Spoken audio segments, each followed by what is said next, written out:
That's what wine does.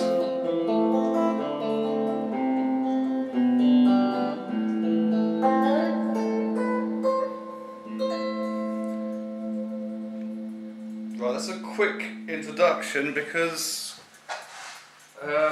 Richard Wright, the keyboard player from Pink Floyd, died last week, so that's my tribute to Richard Wright. Big loss. I saw Pink Floyd in concert about 10 years ago, and they're fantastic, best band ever. So, anyway, right, I'm going to have about 10 minutes apparently to talk about my book. I'm going to put some music on in the background. Is it a good idea? I don't know, it's not really for the benefit of people watching it. It's a good piece. It's Rachmaninoff's Second Symphony. The BBC, look, with the BBC magazine in 1994. And it's for my benefit really, because I like the music. But anyway, so if it's bad though, I don't know if the light's any good. I've never done a YouTube. The first YouTube video I did was my piano piece earlier. I don't wear the same clothes every day or anything. It was literally just earlier, about an hour. Anyway, I thought I'd talk about my book while drinking wine and smoking, obviously, because that's exactly how the book was written. Through the whole thing. This is my corrected version, actually. You can see it, but the whole thing was written while drinking wine and smoking, which is. That's how all books should be written. Most of them, well, some of them seem to be, anyway. Okay, this is my book. It's called The Con. Scuba Diving in the Sea of Disinformation. And you see those two things on the front cover. Some people don't understand something. I mean, here's an example of someone who doesn't understand something. It's a sort of a comic book about some of the crap elements of our society, the education system, and the things like war, you know, those sort of things. The evolution debate between evolution and creationism, that's weird. But some serious stuff like the destruction of culture, classical romantic culture in particular. But anyway, I understand that people don't understand. A lot of it is a joke. Half of it's a joke and half of it's not. For example, I said that religious fundamentalists are not enough fun and too much mental. Not a particularly funny joke, but I had someone write to me and say, they gave me the dictionary definition and said, no, you got this word wrong. It doesn't mean fun and mental. That's not how words are put together. And they gave me the definition from Collins Dictionary or whatever. Anyway. Oh, and by the way, there's going to be people asking about the piano piece that I was playing earlier, because it's very difficult to find. It's written by, I think, Dudley Moore, and the only place you can get it on the entire planet is in this book. There are 11 around at the moment. Look at that. It's called The Complete Beyond the Fringe, and there's the music there, and it's his Beethoven parody piece. And I made a few mistakes when I played it earlier, but it doesn't really matter, does it? It's the only version of it on the internet. Anyway, this book, which I wrote earlier this year, it covers weird subjects. I read through the chapter titles, which gives it's the lazy way of doing it. I can read the back cover. I'll read the back cover afterwards. Okay, but first chapter is A Closed Mind. Second, is this music too loud? Do you think? Rachmaninoff. The second is Foot and Mouth Disease. Third, Religion, the original Con. Fourth chapter is Darwinian Evolution, Religion for Atheists. The fifth is Education, Another Brick in the Wall. It's another tribute to Pink Floyd, though it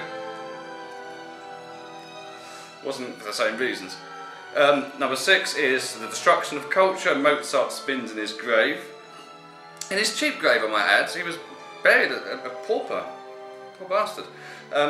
Number 7 is Hollywood History Lessons, which is basically taking a piss out of some Hollywood movies and how they dramatise things like Pearl Harbor, you know, the obvious ones. But some less obvious stuff there. Some of it, I was like, my goodness, did I write this? Some of it is quite mad. Then chapter 8 is Real History Lessons, just some stuff which has been pretty suppressed and covered up. It's like this banking scandal. I mean, years ago everyone knew that this was going to happen. You can't keep giving, you know, house prices are going up and no one's actually going to be able to buy the new ones. And people are basing it on house prices rather than mortgages given. That's the sort of disinformation that's given. Anyway, keep going. Biological Warfare at Home is chapter 9. I might have to rewrite this. It takes even longer, but you think in the long run, it's quicker. Chapter 10 is Blackmailing the Rulers of the World, and how to, well, people have been blackmailed, of course, and it's pretty nasty, that chapter. It's not very funny, actually, that one at all. Number 11 is Disinformation, Crisis Management, and the Super Bizarre, which is, well, that's what it is, really. Number 12 is called Puppeteers and the Art of Misdirection. Sounds a bit like the previous chapter, but it's not. I could do that, I just reproduce it. You're supposed to read this while drunk as well. And chapter 13, for some reason I'm serious, this is my own version, it's got all the notes written in. But it's called Conjecture, Opinion and Other Such Wank. Which obviously I found funny at the time, but now I'm thinking, what the hell was I thinking? You notice that this is my version, and look at all the corrections. This is the title page. The logo, look, I'll put that up to the screen. The logo is a glass of wine crossed with a cigarette. That's good. But that's how many corrections are around the first page. So this is an early version of the book. No corrections there at all. I had a friend, Tom Wright, who was sending me text messages as he was reading it of all the mistakes. He was all the grammatical errors, not factual errors actually. There's very few factual errors. So anyway, that's the essence of the book. There's me on the back. I'm glad I'm not wearing the same clothes as in the picture on the back, but I'm holding the same glass.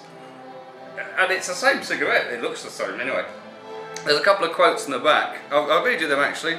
First one's from Ryan Dawson, who runs the Anti-Neocon site, and is an author. He's written a book called Welcome to the USSA. Quite a guy actually. But he quoted in the back, I haven't read this book yet, but I bet it's quite funny because I know the author. Is that an endorsement? I think so. And Mike Rivero from WhatReallyHappened.com, another good news site, he wrote, I haven't read it either, could you send me a copy? And I did send him a copy actually. Never heard back. So anyway, that's the book. The reason I've done these videos actually was someone told me that they'd give me £1,000 if I made a series of films. So I sold one of my kidneys and got a camera, and it turned out he was joking, or drunk or something, and it's not £1,000 at all, but I thought I'd make the films anyway. And the piano, that piece hasn't been played on the internet. Let's see how much time I've got. Ooh. Okay. 7 minutes to the Rachmaninoff. Listen to Rachmaninoff, he's probably the best. He died in only 1943, Rachmaninoff died. It's incredible. You think it's like hundreds of years ago, it's not. And even Mozart was composing stuff which you don't hear much these days. I'll play it next time. Anyway, I'm going to turn this off and upload it. I'll upload it before I change my mind.